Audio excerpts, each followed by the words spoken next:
Donnie and Dolly. The team is supported by ableauctions.ca. Closing your business? We can help.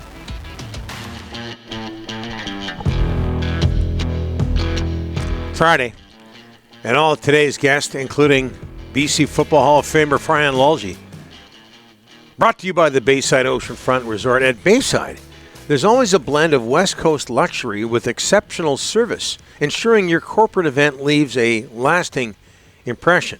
You can go there for a holiday as well. Yeah, absolutely. Call 250-248-8333 or visit us at BaysideResortParksville.com to book your event today. Farhan Lalji is going to join us now. He'll be inducted Saturday into the BC Football Hall of Fame during the Lions game at BC Place against Montreal. And by the way, folks, that game is a 4 o'clock kickoff. And Farhan joins us now. Congratulations again, sir. Thanks, pal. Thanks to both of you. It should be fun. Looking forward to it. And just going in with such a cool group of people like Julia Caravata and Glenn Suter and Sean Olson and Paul McCallum and Dave Hawkshaw, so many other people that I've gotten to know quite well. This sport, like, I love this sport. I just love it. And I love it because of the people it's brought into my life, right? And so many of them are also going to be recognized on Saturday. So it's pretty cool to be a part of it. Hey, Farhan, before we talk about the Lions and Canucks, well, this is about the Lions, but the 2000 Grey Cup champion BC Lions are going into the BC Sports Hall of Fame. What do you remember about that team? And I'm not so sure they get enough attention. That is the Steve Barato team, right, Rick? Yeah. Yep. 8 and 10. Yep. Third place. Yeah. Drummond, Millington. With our friend Greg Mons, the late Greg Mons, who's passed away. Beginning that season, and then eventually Barato taking over, and just the team catching some lightning in a bottle late in the year. And they had some good moments all year, but it really does show you what happens in this league, right? That it's not how you start, it's how you finish. Montreal showed it last year, and when you look at what they had on that team, and it really became that run team. You talked about Drummond and Millington, and some of the guys that were on that group. It was a fun group to be a part of, and then they added some pieces real late in the process. I think Barry Wilburn came up from the Eagles in the NFL. He was a training camp cut, and Carl Kidd was there. There was a bunch of guys that were pretty cool to be around, and it was neat to kind of watch them go through that ride. Okay, speaking of third place football teams, Lions at Montreal on Saturday, and Rick Campbell has made the decision. He's going to start Vernon Adams over Nathan Rourke. Is that the right move? Yeah, absolutely. And I say that with respect to Nathan, because people want to dump on him and say that he's been bad, and I think he's been fine. And I think there's been some inconsistency there. Certainly hasn't been great. We grade him on a curve based on what we saw in 2022. This isn't necessarily about quarterback play. Truly, I think this is more than anything about a team that can't function with average offense. This is a team that's going to have to outscore its defense, and the offense, as it currently stands, hasn't done that. So, can they give the group a spark? Can they get enough, to get that short-term emotional burst? We call it a dead cat bounce when Bruce Boudreau took over here with the Canucks way back, and I think that's what they're looking for as much as anything else. And certainly the team believes in VA, and we know he can play the game at a high level. So if he can hit that mark, maybe this team can win 4 games, because that's the goal right now. But Vernon's been, you got to give him credit. He's been a pretty good teammate, Farhan, and a lot of people cheering for him. I get a lot of that. I get a lot of people saying, you know what, give it to Vernon. He's a good guy, this, that. He certainly has won by being a good teammate. In a lot of people's eyes, they like this guy. Yeah, league-wide, honestly, Rick. Yeah, I say that absolutely. Because, how often have we looked at Vernon, and there's been a percentage of the Lions fan base in the last 2 years that's been like, you might win some regular season games, but you'll never win with this guy because he throws too many interceptions. Well, Nathan Rourke and Zach Caleros and Bo Levi Mitchell and others throw a lot of interceptions too, right? And maybe not Nathan, but the other two have certainly managed to win Grey Cups. So that's just kind of a reality in this league, but people view Vernon's differently. So now all of a sudden, and Nathan, he was the golden boy. Nathan's come back this year, and there's been a lot of detractors, and there's been a lot of people looking for him to fail, which is quite disappointing. And then all of a sudden, the worm is turned on Vernon. Hey, look, the team loves him, and he's handled this so well, and everyone's got his back, and all these things are true. And like, I remember the week that that Nathan came back and was going to start. And I was speaking to a prominent quarterback around the league who I know is a huge fan of Nathan.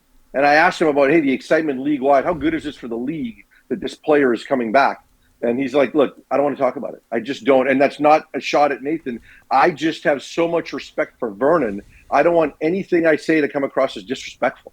And the way he's carried himself league-wide, he could not have done this any better, to the point where I almost feel he's got nothing to gain, right, in terms of next year by what could happen with this flawed Lions team, right? Like, but for him, it's all about the team right now, and it's all about doing everything he can to make it right for these guys. And good for him. I've had a chance to watch him grow. You know, we've gotten to know each other really well in the last few years.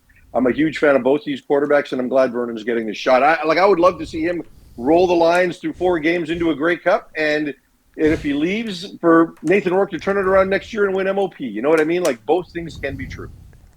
I still think you're the president of the Nathan Rourke fan club, but anyways. I'm the president of the Rick Dollywall fan club.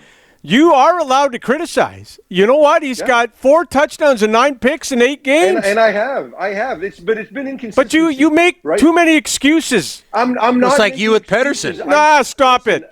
Yeah, exactly. No. Well said, Donnie. I'm buying you a drink. You make too many excuses for Rourke, and it's not right. I have not made excuses for him. Yes, you have. I am telling you he's not as good as he was in 22. And I am telling you he is not playing well enough. Like, he's not playing winning football today. But understand that I believe he's not playing winning football because the team is really flawed. Like, this team needs more offensively than what it maybe needed 2 years ago. And like, I've looked of his last 9 interceptions, Rick, 4 have hit receivers right there. Right? So Nathan has been inconsistent. There were low throws on 2nd and 3rd down in that last game. I mean, look, I know he hasn't been great, but this kid has not been a disaster. We've just graded him on a curve, and that's how I see it. And, you know, if you look at his numbers, he's still averaging over 220 yards per game. He's still 65% completions.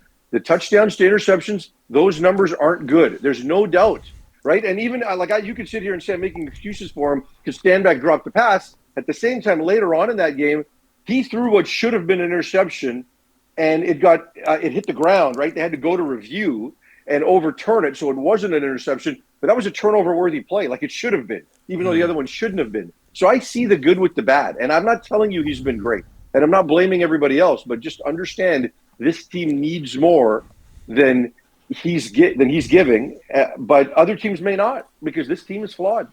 Okay, we wonder about Nathan Rourke's future and Vernon Adams' future. What about Rick Campbell's future, Farhan? And because you just said, you know, there's, you know, okay, he's a coach, but he's also a co-GM, and you talk about the personnel not being there. That's part of his department.